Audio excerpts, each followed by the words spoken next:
Hi guys, welcome back to another flip through of a finished traveler's notebook. This is 2 of 3, so I've got one more to go. This was all from 2024. In fact, I think all from the last half of 2024 anyway.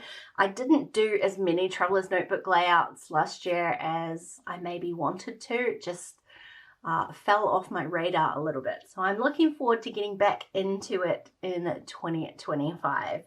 So again, this is another one of my homemade notebooks. There are plenty of tutorials on my channel here. This is actually it's got some pockets, some clear pockets in it, and that tutorial was over on my Patreon. So I made the cover of this one just a little bit cheerier. It again was moving into the end of winter and I needed something bright to give me a bit of joy during the day. So I've got this really pretty kind of ombre paper that I used for the last 2 notebooks actually. And this was a page that I did for the Studio Calico Summer of Sketches. So many S's in there, my brain stopped working. So I used a bunch of papers from a Traveler's Notebook kit, I think it was, and just created this kind of really warm toned stripe across the page before adding this big tag that's got my photo and some stamping on it. Willow and I are both sun seekers during the winter. I'm very lucky to have this studio. There is a lot of sun in the afternoons, even in winter, so we both love to bask in that.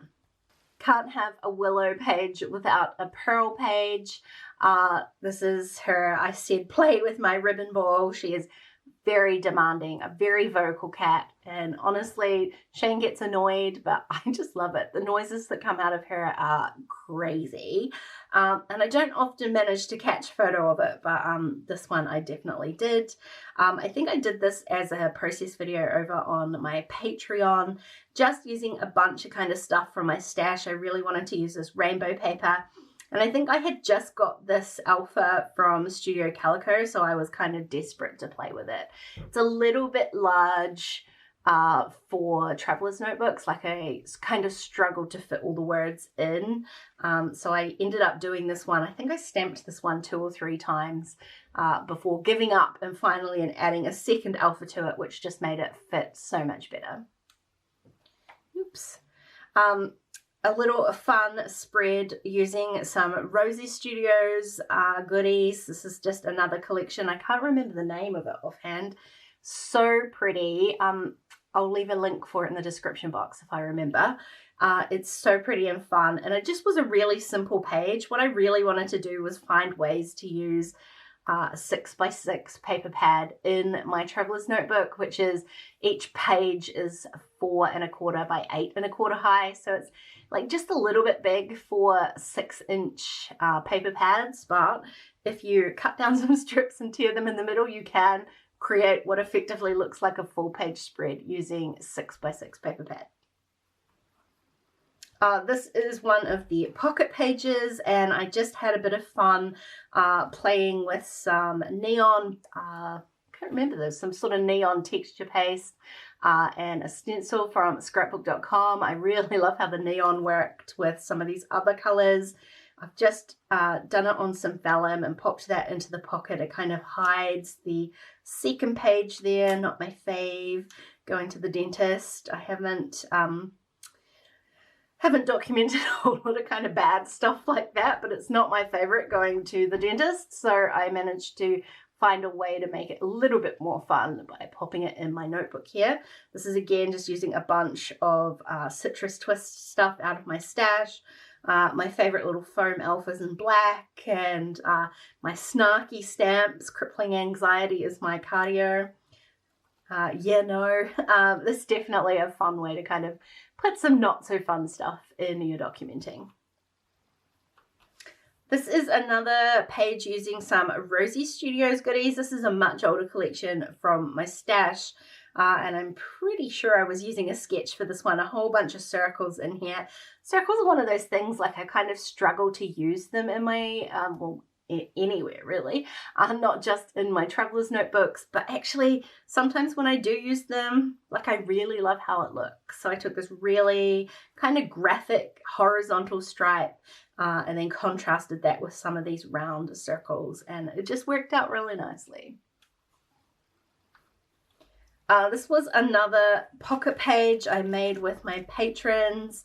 I've added some tiny little, I don't know if you can see this, some tiny little cat's head punches in there. My friend Alice bought me this punch and it was just so super cute.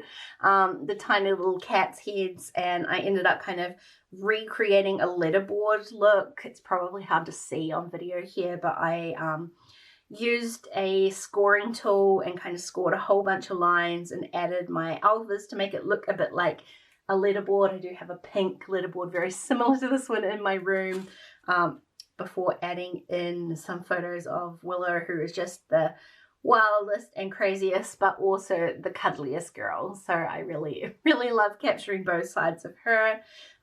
These cat stamps were from Studio Calico, and I didn't even bother like replacing them. I just stamped them down exactly as they are on the stamp sheet to create this really easy stamped repeat pattern. It might end up being like Willow's notebook here. Willow and her craziness, like she's I say violence, but she is pretty violent, but she very quickly realizes when she's taken it too far and then is very apologetic. So this was another one. I just used some stash stuff, but Rosie Studios collection, just a little bit more neutral this time. This was from the Heritage collection. Now we're like talking about like a throwback, really.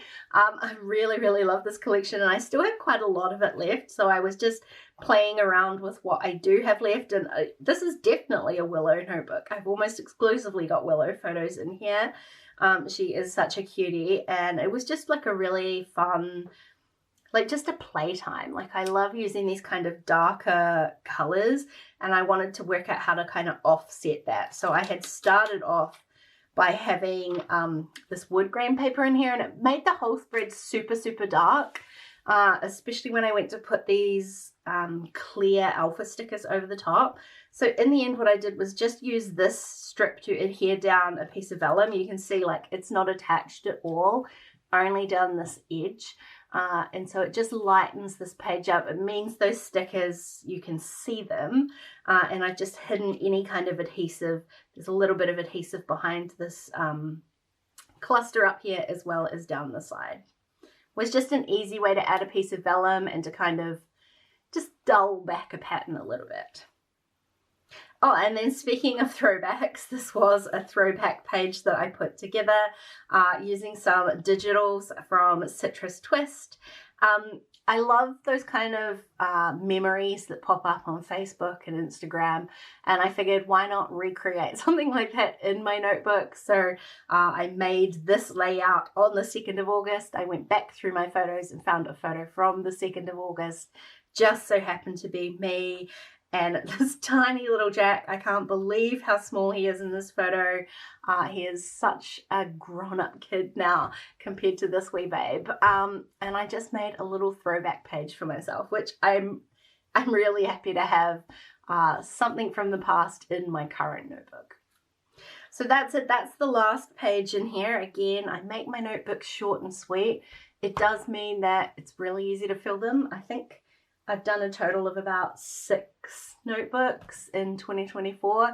I'm going to aim for the same amount this year. So yeah, we'll see how we go. Hey, thank you for watching this far, my friends. I hope you enjoyed the video. If you did, go ahead and give me a thumbs up. Don't forget to subscribe to my channel if you haven't already, and I will see you again really soon. Bye.